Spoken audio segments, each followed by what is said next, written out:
She can't. We'll get the best doctors, Lena. His technician in gloves kneels. The technician gently scoops a single, ornate cufflink from the dirt, silver, shaped like a ship's anchor. It is placed in a small plastic evidence bag. The seal clicks shut. He made 2 mistakes. The first was trying to kill me. The second was failing. 3 days earlier, the Vesk Logistics warehouse in Tallinn, the air smells of diesel, salt, and old paper. Lena Vesk runs a hand over a scarred oak desk. From his forklift cab, her father's oldest friend, Sergei Orlo, gives her a sad smile. 40 years he sat there, refused to get a new one, said this one had earned its keep. It still feels like he just stepped out for a coffee. He'd be proud, Lena, the way you keep the blood flowing. Keeping the blood flowing is all I know how to do. Track the shipments, manage the schedules. You do it well, better than him, on his bad days. The squeak of expensive leather shoes on the concrete floor. Lena's younger brother, Tomas Veth, approaches. His suit is immaculate. Smells the same as it did when I was 10. Damp. It's the smell of the sea. Tomas, the smell of our business. It's the smell of rust. Big day. The lawyers are ready for us. It's not a celebration. It's a transition. A necessary one. Dad knew that. Dad knew this company, every container, every man. He knew who had the vision to take this place global. Tomas looks past her, toward the ships in the harbor.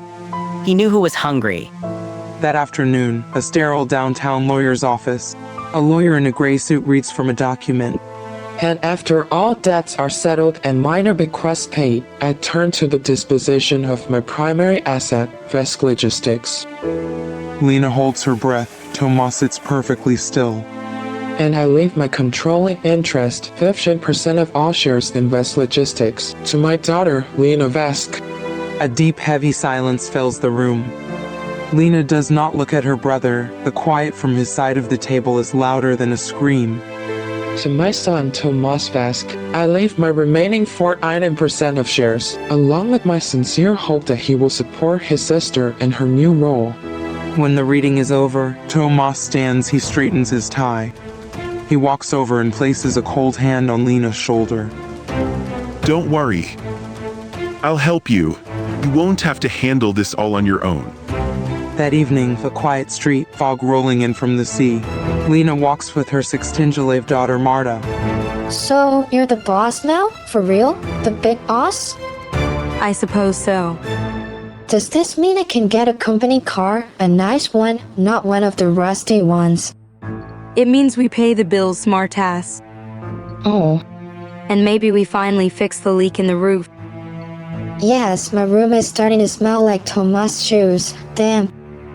Marta laughs, bumping her shoulder against her mother's. They start to cross at an intersection. Marta is halfway across the street. A sound cuts through the twilight. The roar of an engine. Too fast, too close. A massive Scania truck, its grille a wall of chrome, barrels toward them. It is not slowing down. Marta. Lena shoves her daughter forward with all her strength. Run. A horn blares, a sound of pure violence. Lena sees Marta stumble, her face a mask of confusion. Then the truck fills her entire vision, a brutal impact, the screech of metal, the sickening crack of something breaking. Then silence. Marta. Lena pushes herself up from the asphalt. Her head is ringing. She sees her daughter lying on the far side of the road, unnaturally still. The truck is gone. Hours later, the fluorescent, white hell of a hospital waiting room. Lena sits alone, listening to the hollow echo of her own breathing. A doctor with tired eyes approaches her.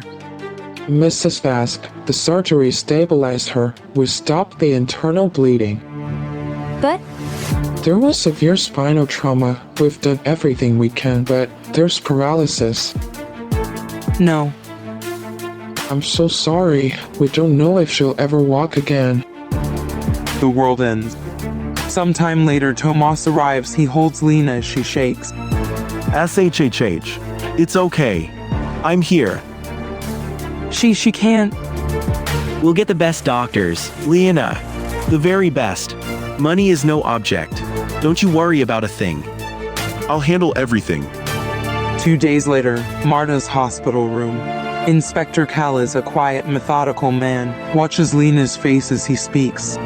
We're treating this as a felony hit and run, Mrs. Vesk. It was an accident. Did your father have any enemies, business rivals, anyone who might hold a grudge against the family? My father was respected. This was just some drunk driver, a horrible, horrible accident. Maybe. The inspector makes a note in his small book. We found a piece of the vehicle at the scene, a fragment from the grill of a Scania truck. It's being analyzed.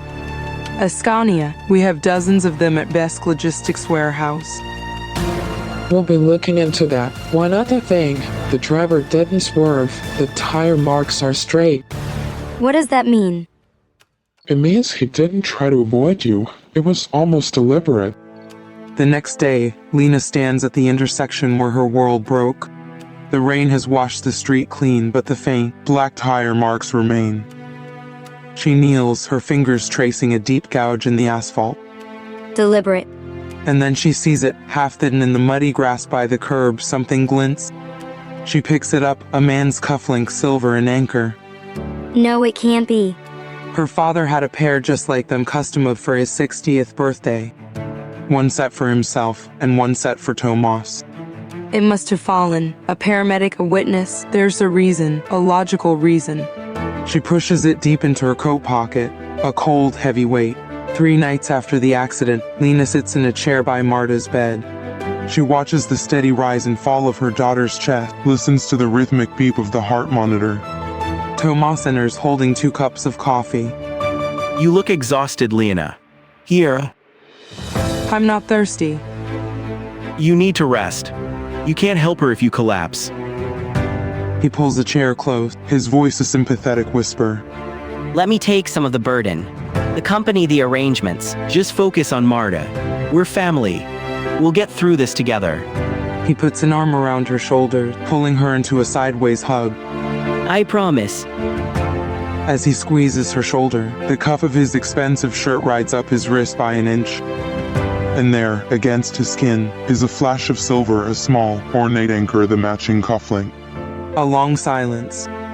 The rhythmic beep of the heart monitor seems to grow louder, closer, a single, accusing sound in the quiet room.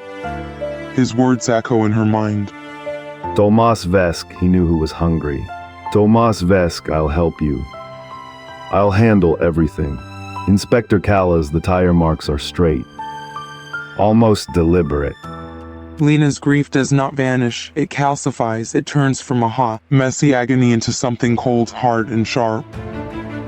"You were aiming for me." What? Lena, what are you talking about? You weren't aiming for Marta, you were aiming for me. She looks from his wrist to his eyes. For the first time, she sees him clearly. It was no accident.